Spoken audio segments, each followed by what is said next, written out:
Bueno, voy a hacer la segunda parte del vídeo. Tuve un problema de interrupción en la anterior y bueno, termino rápidamente. Decíamos entonces que en Berger veíamos un cambio de paradigma del paradigma de la secularización clásico al paradigma del pluralismo, en el que efectivamente la secularización no desaparece, sino lo que ya no existe una correlación necesaria entre modernidad y secularización, sino entre modernidad y pluralismo. La secularización es una situación de lo religioso, entre otras, pero no es la situación paradigmática. Y se pone en cuestión la relación entre pluralismo y secularización, que es lo que decía Berger en el Dios el Sagrado y en sus obras posteriores, estableciendo un nexo de necesidad entre modernidad y secularización. Eso lo modifica Berger para decir que la modernización produce pluralismo, no necesariamente secularización. Bueno, todo esto ya lo vimos, simplemente señalar ese desarrollo. Y por último, decir que también hay un cambio de,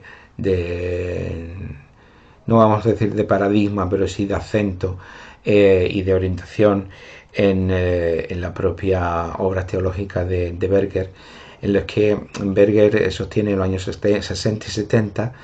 que hay unas ciertas formas de lo religioso que son más propicias que otras que para adaptarse a la situación o afrontar la situación secular, tanto en The Heretical Imperative como en Far Glory, que ya es un libro de los años 90. Berger establece una tipología en la que se clasifican las relaciones de las teologías y de las religiones respecto de la modernidad, y en función de esa relación las categoriza de una manera o de otra. Lo que ahora nos interesa resaltar en función del texto que estamos comentando es que entre aquellas teologías que en los años 60 y 70 Berger señalaba como más propensa a afrontar a dialogar con la modernidad, eran aquellas que estaban más dispuestas a aceptar el subjetivismo, como eran las teologías de corte experiencial expresivista, o también llamadas liberales. Y la que en aquel momento él consideraba que tenía mayores oportunidades de sobrevivir, mientras que las ortodoxias, que tienen un mayor énfasis en la objetivación de lo religioso, se encontraban en una situación defensiva. Eso lo encontramos en el Berger de los años 70. Sin embargo, algo que se ve en las obras de Berger es que establece esa correlación entre los procesos socioestructurales y el quehacer teológico como función legitimadora, y también como integración de las situaciones marginales de la vida, que en las situaciones de modernidad y de pluralismo, como decimos, las teologías más proclives a afrontar o aceptar el paradigma subjetivista serían más proclives a afrontar los retos de la modernidad, pero que en la medida en que esa modernidad entró en crisis en determinados momentos, como por ejemplo las crisis que se produjeron en las dos guerras mundiales en Europa, se volvió en lo teológico hacia paradigmas más objetivistas, vamos a decir de esta manera, y ahí se explica el auge de la neortodoxia, que tuvo su punto álgido en los años 40 y 50, pero que en la medida que ya a partir de la recuperación económica que representa la sociedad de consumo de los años avanzado 50 y sobre todo 60, vuelve otra vez a decaer el paradigma objetivista en teología para pasar a recuperar el terreno perdido por parte de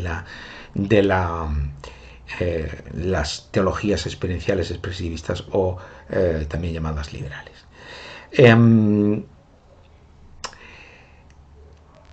Es cierto que en ese Berger de los años 70, en las obras teológicas más posteriores, como son las de, sobre todo, cuestiones sobre la fe, que es del año 2004, si no recuerdo mal, encontramos un Berger más dispuestos a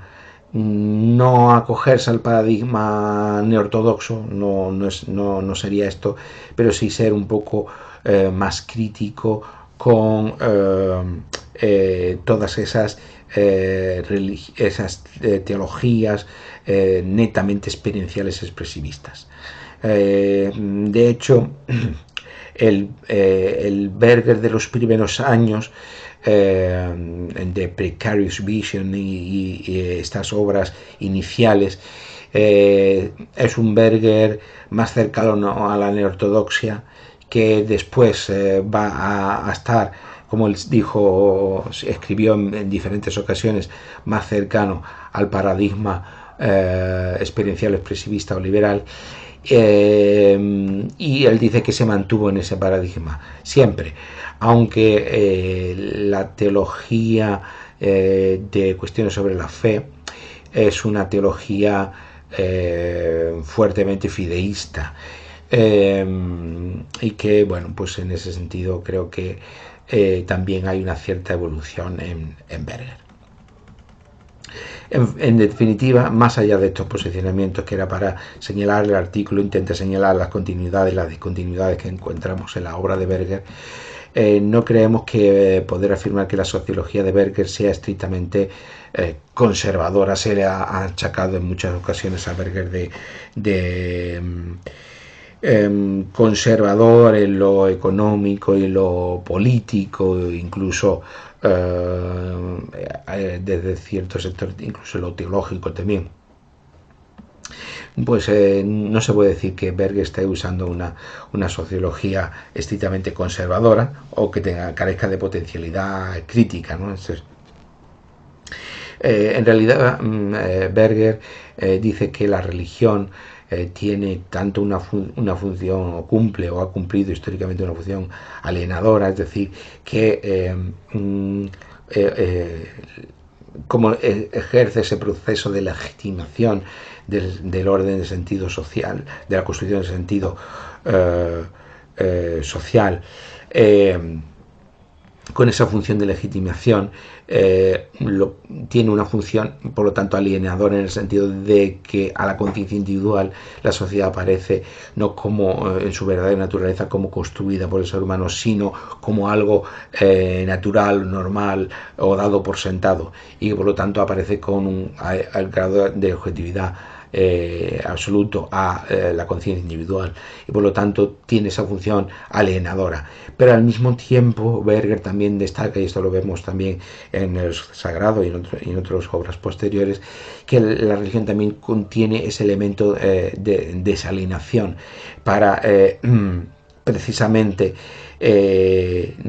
poner de relieve que frente a esa realidad trascendente, la realidad y el orden social es realmente construido, y por lo tanto crítico de ese orden social,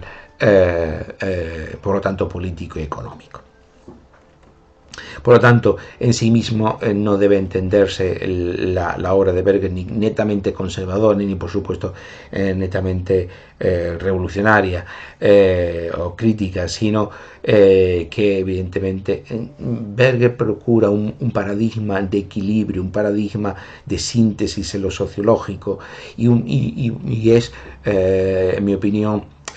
toma un posicionamiento de equilibrio, por lo menos lo intenta, y se muestra crítico, en definitiva, tanto con las opciones más fundamentalistas y más tradicionalistas, como como las opciones más relativistas y más disolventes, sobre todo disolventes de la fe. Frente a esos dos extremos, Berger quiere conciliar una posición teológica, pero también ideológica y política, de mediación, de vía media. Que lo consiga o no, pues eso ya es algo que depende de la evaluación personal de cada uno. En definitiva, su sociología de la religión se nos presenta con rupturas importantes o con evoluciones importantes. Yo no diría tanto rupturas, no soy partidario de ver la obra de Berger como ruptura de un paradigma hacia otro. Yo creo que hay mucha más continuidad que ruptura.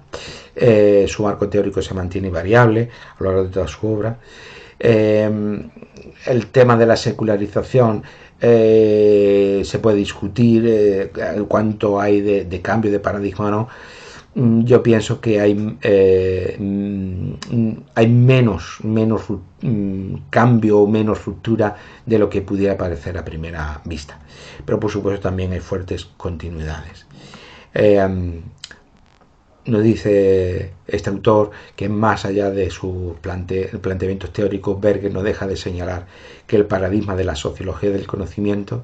dentro del cual desarrolló su sociología de la religión, continúa manteniendo su validez, y yo pienso igual. Sigue siendo un paradigma válido, aunque la sociología hoy está evolucionando en otros vías, sobre todo porque creo que los paradigmas hermenéuticos e interpretativos como la sociología del conocimiento les ha hecho mucho daño. Todas esas corrientes o movimientos constructivistas o construccionistas meramente idealistas que se olvidan de la objetividad de la realidad social. Y creo que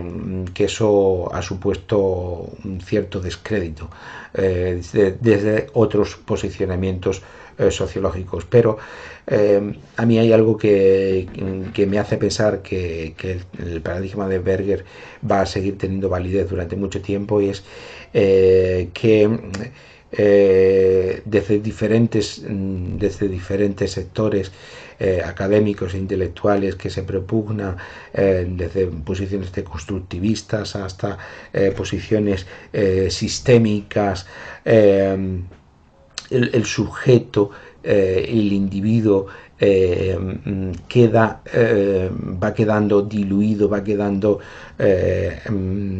cada vez más en segundo plano respecto a lo macro, a lo sistémico. Y esto es, a mi opinión, muy peligroso. Vive una sociedad en un momento sociohistórico, sociopolítico, socioeconómico, en el que se pone en cuestión el sistema democrático liberal en el que hemos vivido hasta ahora, en los últimos decenios. Y lo preocupante es que entre la pérdida de derechos individuales y sociales al que estamos asistiendo ocurre no por una exacerbación de lo individual o de lo personal, sino precisamente por una pérdida de lo individual y de lo personal, y por lo tanto una pérdida también de los derechos asociados a las personas. Sinceramente creo que esto es lo que está ocurriendo actualmente, y aunque creo que, claro, estoy haciendo una simplificación y un reduccionismo muy grande, pero creo que este paradigma interpretativo de la sociología de Berger y de la sociología de la religión nos permite tener esa capacidad crítica frente a toda esta conjunto de desinformación en el que estamos constantemente insertos, en las que la lucha por el poder a través del mundo tecnológico está tan tan patente, que es necesario siempre una actitud crítica desde una sociología capaz de pensar cómo el conocimiento y la vida diaria de los seres humanos se inserta dentro de los procesos sociales y qué lugar tiene el papel de la religión como asociación voluntaria, decíamos, pero asociación intermedia, dadora y dotadora de significado y de sentido para la vida de las personas. Creo que si esto se pierde, estaremos perdiendo algo realmente significativo. No puedo añadiros más. Con esto cerramos este vídeo y también cerramos esta asignatura. Espero que hayáis disfrutado tanto como he disfrutado yo preparándola. Me habéis ayudado mucho a seguir tomando notas y construyendo esa asignatura para futuros ediciones de otros cursos próximos, Dios mediante. Gracias por vuestra participación, gracias por vuestro entusiasmo, gracias por todas las cosas que habéis aportado a esta asignatura. Y como os digo, mi esperanza es que os haya servido para repensar el lugar de la religión en la sociedad contemporánea, desde nuestra posición de fe como estudiantes y investigadores cristianos y pastores cristianos, de cuál debe ser el papel de la evangelización en esta sociedad contemporánea, y que hayamos tomado suficientes recursos para encarar la labor y la vocación que nos ha sido encomendada. No me queda más que daros las gracias. Espero que quizás probablemente en muchas de las cosas que hemos visto quedarán quizás en el olvido, y mi esperanza es que algún día, cuando estéis ejerciendo vuestra labor como pastores o como investigadores o como teólogos, alguna circunstancia, alguna situación os lleve a pensar y os recuerde algo que hemos visto en la asignatura, y en ese momento volváis a la asignatura, volváis a Berger, volváis a los textos que hemos visto, o a otros a partir de lo que hemos visto, y encontréis aquella perspectiva que os ayude en ese momento. Esta es mi esperanza, y espero también haberos podido humildemente promocionar el interés teológico, de la investigación, el rigor intelectual y académico por lo teológico, también por el interés por lo sociológico y especialmente por la sociología de la religión. No me queda más que daros las gracias y animaros con los trabajos finales de la asignatura. Que vaya bien.